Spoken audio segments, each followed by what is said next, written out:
शिलाद नाम के एक ऋषि मुनि थे। वो ब्रह्मचारी थे।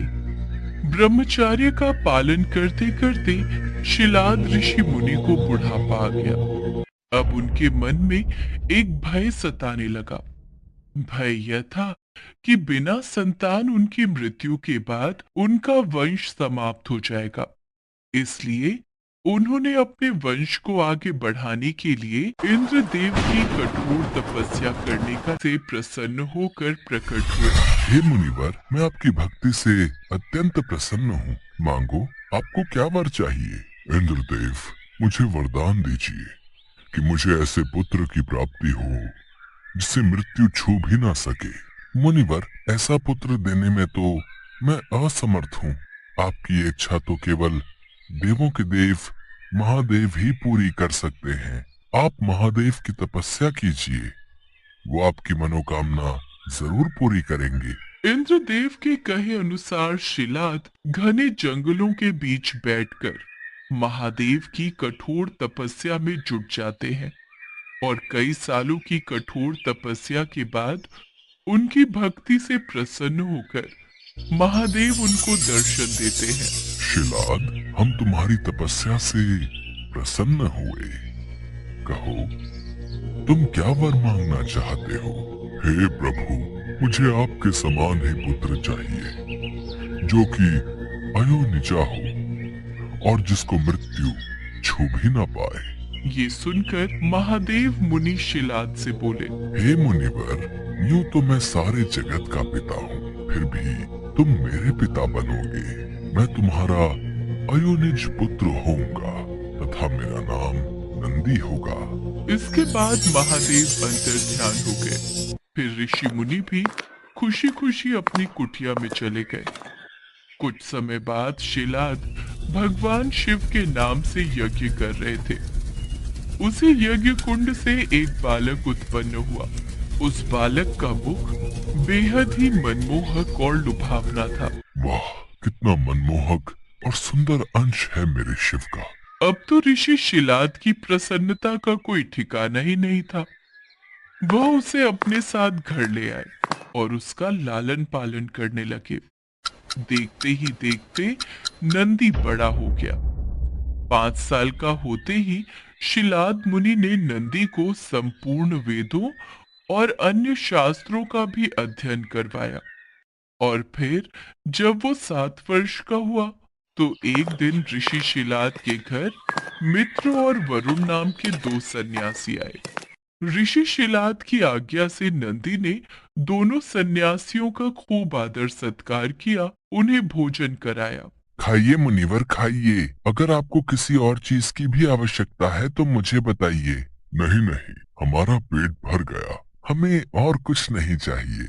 आपका बहुत बहुत शुक्रिया। ऋषि शिलाद के घर मिले इस सेवा भाव से दोनों सन्यासी अत्यधिक प्रसन्न हुए। जाने से पहले दोनों सन्यासियों ने शिलाद ऋषि को लंबी उम्र और खुशहाल जीवन का आशीर्वाद दिया और नंदी को बिना आशीर्वाद दिए ही जाने लगे। अगर आप बुरा न मानो तो मैं ये जान सकता हूँ कि आपने मुझ बूढ़े को तो आशीर्वाद दे दिया, लेकिन मेरे बेटे नंदी को नहीं। तब सन्यासियों ने बताया, हमें ये बात कहते हुए बेहद ही दुख हो रहा है, लेकिन सच तो ये है कि नंदी अल्पायु है, अर्थात उसकी आयु बहुत कम है। हाँ मुनिवर, उसके पास केवल 1 वर्ष का ही समय है। आपके इस पुत्र की आयु बहुत कम है, इसलिए हमने इसे कोई आशीर्वाद नहीं दिया।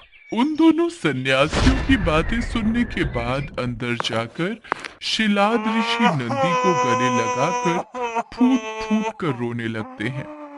तब नंदी अनजान बनते हुए उनसे पूछते हैं, पिताश्री, आपको ऐसा कौन सा दुख आ पड़ा जो आपका शरीर इस तरह कांप रहा है और आप फूट फूट कर रो रहे हैं? पुत्र, सन्यासियों ने बताया कि तुम अल्पायु हो और इस बात से मैं बेहद दुखी हूँ। तुम ही बताओ, मेरा ये दुख कैसे दूर होगा? पिता के मुख से ऐसी बातें सुनकर नंदी हंसने लगता है और कहता है, आपने मुझे स्वयं भगवान शिव के आशीर्वाद से पाया है, तो तो मेरे इस जीवन की रक्षा भी भगवान शिव ही करेंगे। आप इस बात की बिल्कुल भी चिंता न करो। फिर अगले दिन नंदी अपने पिता से आज्ञा लेकर महादेव की तपस्या करने के लिए भुवन नदी पर चले गए और वहां पहुंचकर वो नदी किनारे बैठकर शिव जी की कठोर तपस्या करने लगे।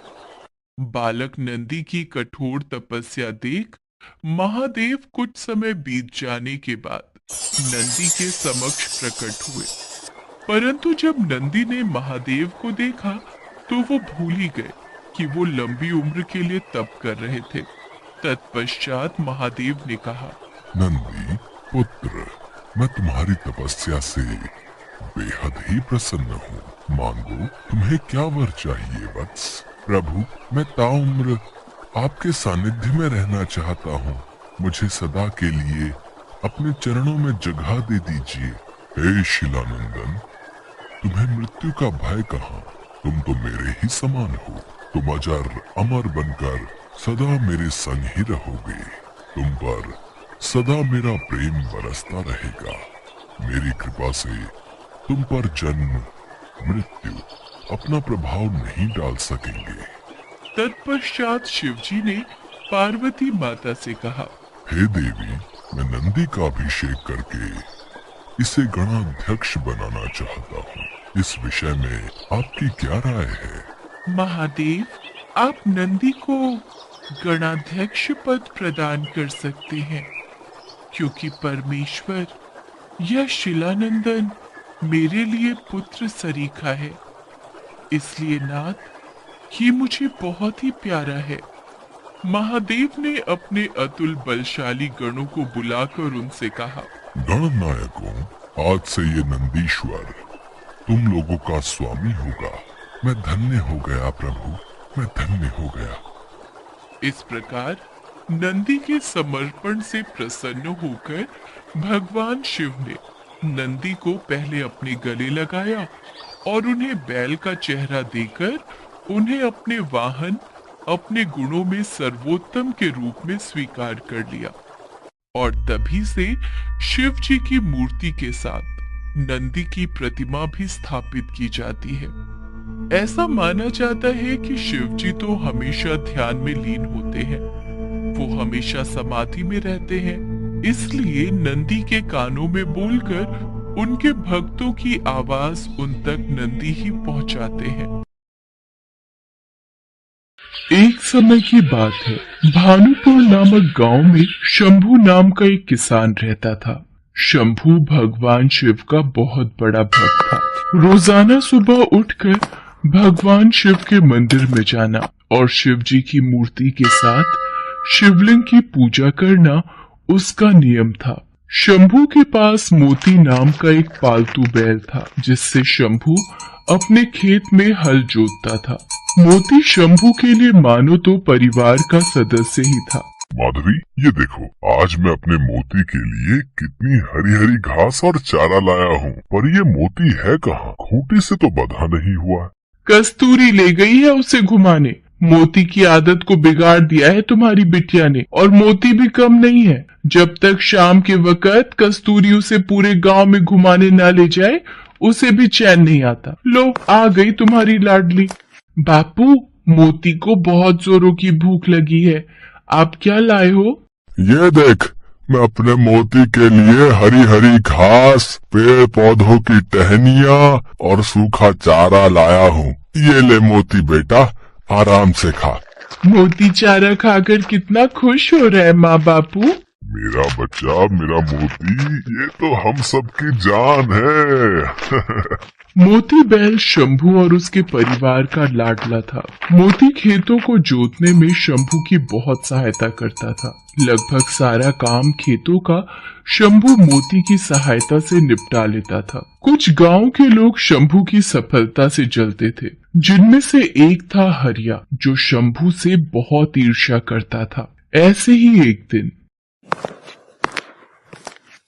अरे शंभू, तू सुबह शाम शिव मंदिर में पूजा ही करता रहता है? कुछ देर अपने दोस्तों के साथ भी समय बिता लिया कर। शाम का वक्त है, आ जा दो घड़ी, हमारे साथ भी कुछ खा पी ले। नहीं हरिया भाई, मैं ये सब नहीं लेता हूँ। मैं तो बस भगवान शिव का भक्त हूँ और उन्हीं की पूजा में अपना समय बिताता हूँ। मुझे उसी में खुशी मिलती है। हरिया भाई, मैं देख रहा हूँ शंभू तुम्हारा अपमान कुछ ज्यादा ही करने लगा है। हाँ, तुम उसे 2 घड़ी अपने पास बैठने के लिए कहते हो और वो तुम्हें साफ लफ्जों में मना करके हमेशा चला जाता है। तुम क्यों उसे बार बार कहकर अपनी इज्जत गिरवाते हो भाई? हैं?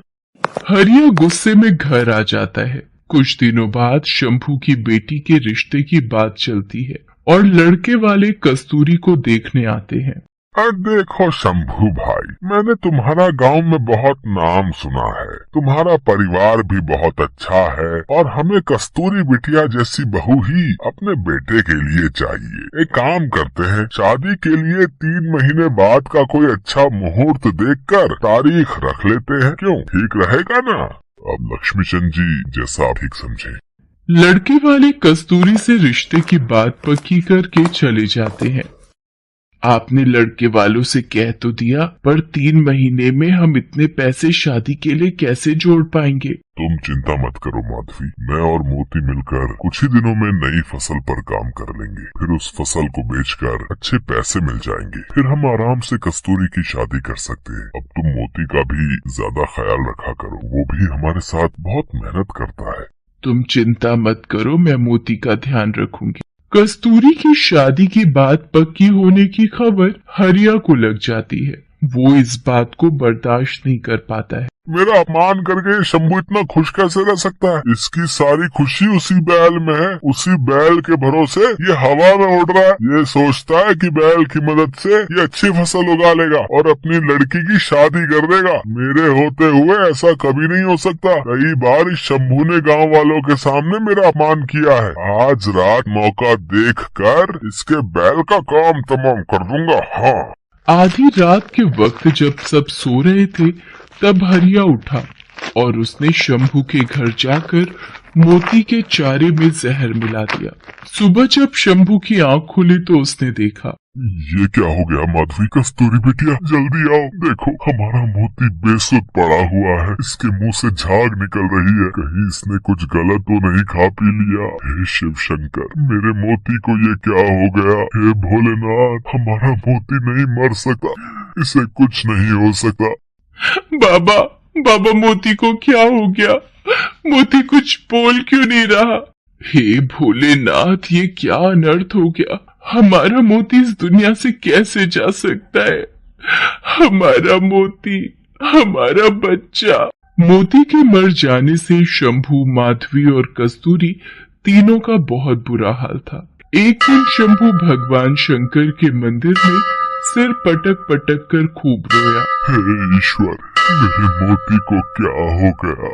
मुझे मेरा मोती वापस दे दो प्रभु। मैंने आपकी हमेशा सच्चे मन से पूजा की है। मेरे मोती को आप ऐसे नहीं छीन सकते। यदि मैंने सच्चे मन से आपकी पूजा की है तो प्रभु मेरे दुख दूर करो। मेरे मोती को वापस भेज दो प्रभु।